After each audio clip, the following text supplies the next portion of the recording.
El mundo sería maravilloso si las personas no tuvieran que pasar por experiencias traumáticas. Alguien, en algún lugar, está de luto por una pérdida, lidiando con las consecuencias del acoso escolar o reviviendo imágenes de la guerra, ya que estas situaciones son emocionalmente devastadoras. A la sociedad y a algunos expertos en psicología les gusta considerar los traumas como debilidades. En muchos casos, quienes lo experimentan parecen estar rotos y ser incapaces de desempeñar sus actividades con normalidad en la comunidad. Pero esta perspectiva está muy lejos de la verdad.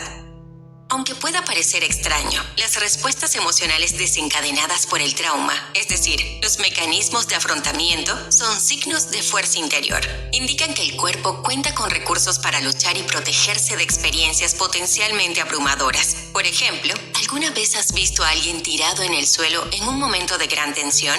Esta no es una actitud graciosa ni una forma de llamar la atención, sino una reacción al sentirse en peligro. Tirarse al suelo puede ayudar a algunas personas a calmarse, a concentrar su energía y a darse cuenta de que están a salvo. Curiosamente, se tiran al suelo casi inconscientemente. Otros mecanismos de afrontamiento incluyen aislarse o escapar de la situación, o incluso autolesionarse, por ejemplo, al involucrarse en una pelea o emborracharse. Experimentar un trauma no disminuye tu valor como persona. Al contrario, tiene el potencial de aumentar tu resiliencia. ¿Necesitas cambiar tu perspectiva sobre el trauma y sus efectos en el cuerpo humano? Una comprensión más profunda de lo que ocurre durante una crisis puede traer consuelo y esperanza. Así que usa este resumen como una poderosa guía para adentrarte en el camino de la sanación o ayudar a otros a atravesar estos momentos difíciles. Punto clave 2. La evolución de la investigación sobre el trauma. La idea del trauma y los problemas de salud mental que se derivan de él siempre ha desconcertado a los científicos en todo el mundo. En general, a través de la historia, han existido 5 fases en las cuales los investigadores han sostenido diferentes teorías. En el antiguo Egipto, los médicos creían que los problemas de salud mental tenían que ver con el útero errante. Por lo tanto, era un problema que afectaba a las mujeres. En Grecia, Hipócrates pensaba que las personas podían sanar cualquier síntoma depresivo con actividad sexual. Debido a la buena reputación de los médicos egipcios y de Hipócrates, conocido como el padre de la medicina, nadie cuestionó estas creencias durante mucho tiempo. En el siglo XIX, Sigmund Freud y Pierre Janet lideraron una nueva era de estudios psicológicos. Trabajaron principalmente con mujeres que mostraban síntomas de angustia psicológica, lo que entonces se denominaba histeria. Llegaron a la conclusión de que ese comportamiento era el resultado de experiencias traumáticas pasadas. Ellos creían que había algo oculto en lo más profundo de la mente y, en la mayoría de los casos, se trataba de agresiones sexuales. Por muy revolucionario que fuera este descubrimiento, se seguía viendo el trauma como algo que solo experimentaban las mujeres. Después de la Primera Guerra Mundial, muchos soldados volvieron a casa traumatizados, lo que demostró que los problemas de salud mental no estaban relacionados con el género. Al principio, algunos expertos estaban seguros de que sus traumas procedían de las lesiones cerebrales que sufrieron en batalla. Sin embargo, este no fue el caso de la mayoría de los militares, ya que solo algunos estuvieron cerca de las explosiones. Incapaces de explicar el fenómeno, algunos psicólogos empezaron a asociar el trauma de la guerra con las debilidades personales de los soldados y su feminidad. De acuerdo con ellos, los hombres de verdad no podían padecer ningún trastorno mental. Las personas merecen buscar ayuda para su salud mental sin temor a ser juzgadas o discriminadas, independientemente de su sexo o edad. Después de la Guerra de Vietnam, los especialistas se dieron cuenta de que las experiencias traumáticas podían afectar a cualquiera. Por esa razón, el estrés postraumático se fue abriendo paso en los manuales y libros médicos. Hoy en día, la psicología está experimentando grandes cambios.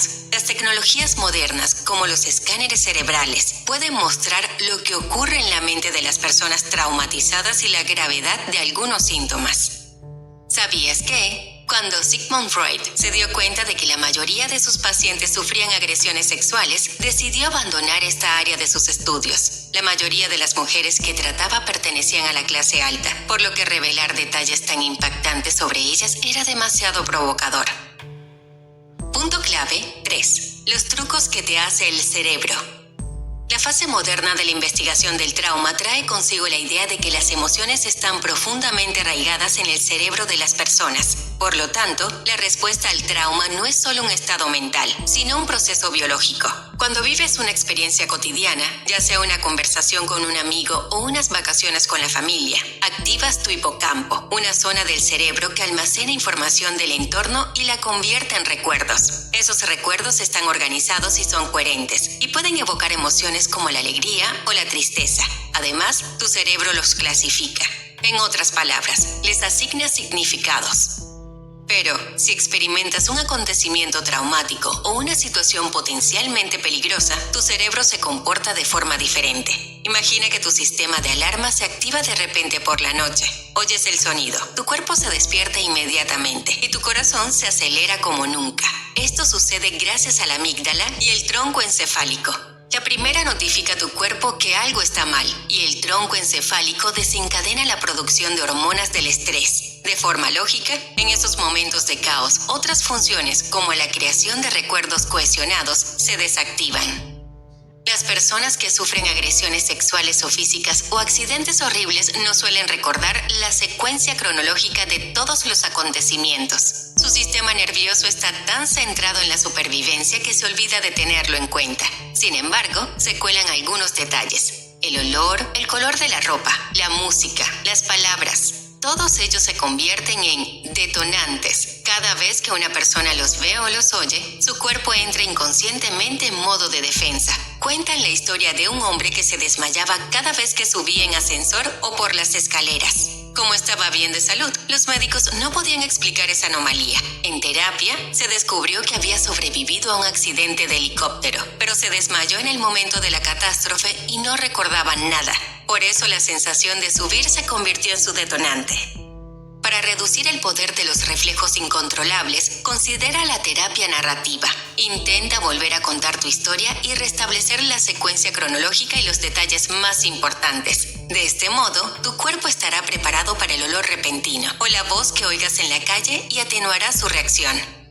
No tengas miedo de sacar tu dolor a la superficie. Te ayudará a afrontarlo y, en última instancia, a vencerlo. Punto clave 4. ¿Cómo abordar tu daño moral? Los casos de soldados traumatizados son especialmente desgarradores, ya que, en la mayoría de los casos, experimentan daño moral. Algunos se ahogan en la autoculpa. ¿Cómo pueden disfrutar de la vida si sus compañeros han muerto?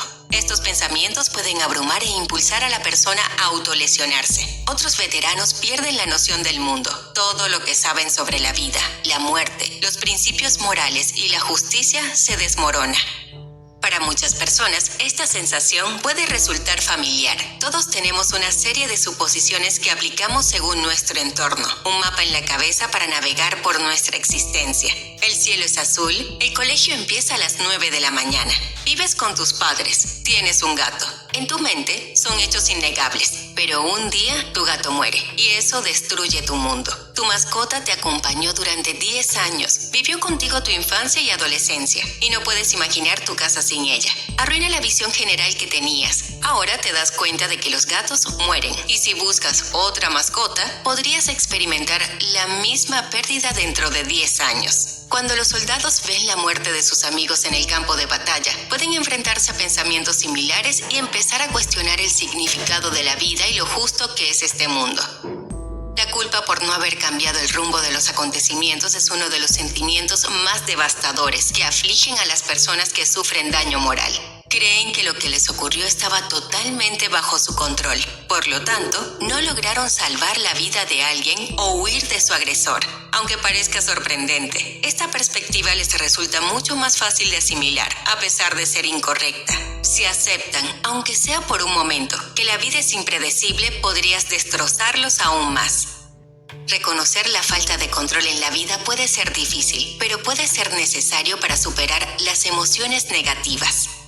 Si luchas con emociones similares, intenta hablar de tu historia con un terapeuta. Hacerlo podría aliviar la tensión que sientes en tu interior y ayudarte a entender el por qué. ¿Por qué te sientes abrumado y por qué actuaste así? Otra técnica eficaz consiste en escribir 4 interpretaciones de tu experiencia. Por ejemplo, cometiste un error, fue el destino, fue pura suerte, etc. Después, considera las emociones que te evocan estas versiones y cómo reacciona tu cuerpo. El propósito de este ejercicio es que reconozcas otras perspectivas y las aceptes poco a poco. Punto clave 5. La razón por la que quién está peor no importa. Muchos psicólogos debaten sobre cuáles son los acontecimientos que se consideran traumáticos. Existen incluso clasificaciones como traumas con T mayúscula y con T minúscula, que algunos expertos utilizan para definir la intensidad de la experiencia. Tal distinción perjudica la forma en la que las personas entienden el trauma. Crea la ilusión de que quienes, por ejemplo, sufrieron acoso escolar, maltrato emocional o un divorcio doloroso sufren menos que quienes tuvieron una experiencia cercana a la muerte. En realidad, la reacción de la persona importa más que lo que ocurrió. La humillación en la escuela puede conllevar a un sufrimiento duradero, baja autoestima y otros problemas como depresión y ansiedad. A nivel biológico, todo el mundo tiene la misma amígdala, y esta parte del cerebro no distingue entre trauma en mayúscula y en minúscula. Percibe todos los peligros por igual y desencadena la misma reacción. Comparar quién está peor solo contribuye a que la persona se sienta más avergonzada y culpable por su experiencia traumática. Respecto a perder un familiar cercano, a un ser querido o un amigo íntimo, la gente tiende a pasar por alto su efecto en los demás. Como se trata de una experiencia universal, no suele incluirse en la lista de acontecimientos traumáticos. Una vez más, depende de la reacción del sistema nervioso. Para alguien puede ser difícil pasar por un acontecimiento tan desgarrador y sentir un dolor tan profundo que no desaparece durante mucho tiempo. Algunos pueden sentirse traumatizados por el fallecimiento de su abuela a causa de una enfermedad terminal, y otros pueden sentirse conmocionados por la muerte repentina de su profesor universitario. No te avergüences del duelo, sea cual sea la forma que adopte. Una de las paradojas de la vida es que las personas pierdan inevitablemente a alguien a quien aman profundamente. Estamos hechos para aferrarnos y el mundo está hecho para escabullirse. Mary Catherine McDonald.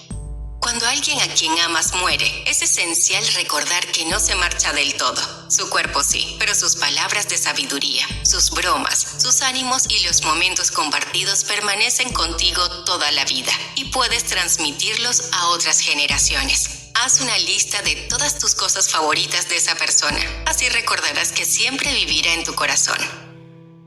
Punto clave 6. Comprendiendo la dinámica de las relaciones tóxicas.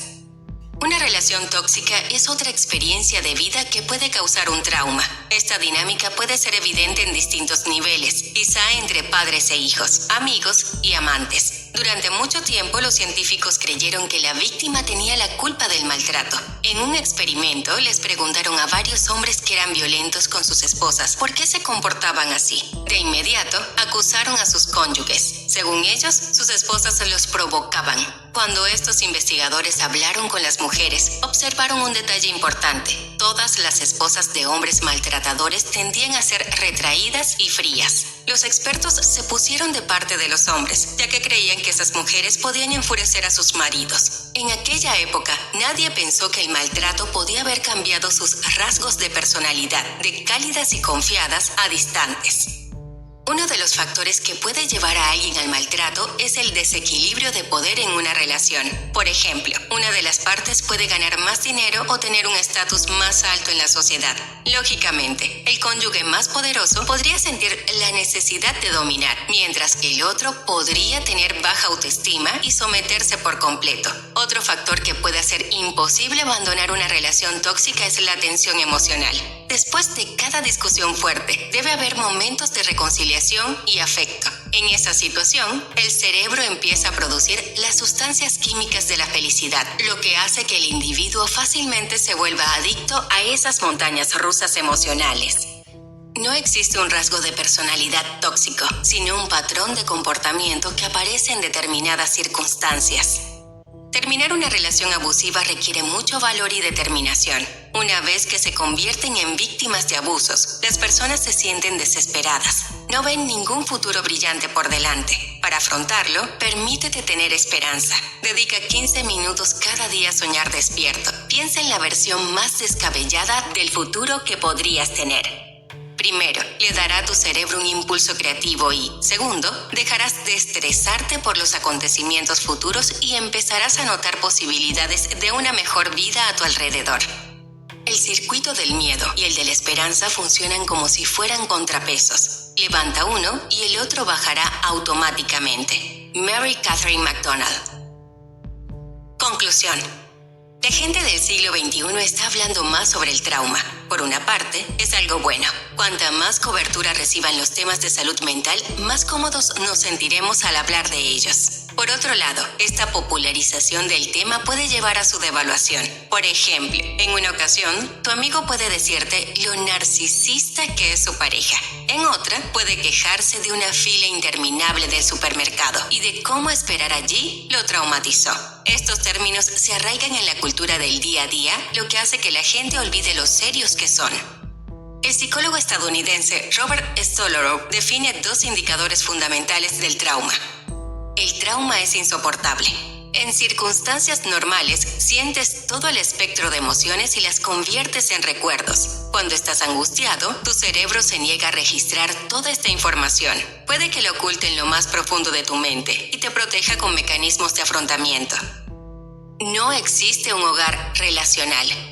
Cuando se produce una experiencia traumática, a tu cerebro puede costarle darle sentido a los recuerdos caóticos. Necesitas un hogar relacional, como amigos, familiares o un terapeuta, que pueda proporcionarte apoyo emocional. Si no lo encuentras, tu trauma podría agravarse. No dudes en pedir ayuda o hablar con sinceridad si te ocurre algo parecido. Puede que la sanación no llegue de la noche a la mañana, puede que tarde años, pero te sentirás aliviado al encontrar tu espacio seguro y emprender el camino de autodescubrimiento y la paz. Prueba esto. Llena tu vida de alegría. Es un remedio comprobado contra el estado de ánimo depresivo. Presta atención a la naturaleza, a la gente que te rodea o a tu canción favorita. Sé cuidadoso a la hora de elegir un terapeuta. Asegúrate de que la persona con la que hablas no te hace sentirte avergonzado por tus pensamientos y emociones. Cuando te sientas abrumado por emociones negativas, juega al Tetris. Este pasatiempo calmará tu ansiedad.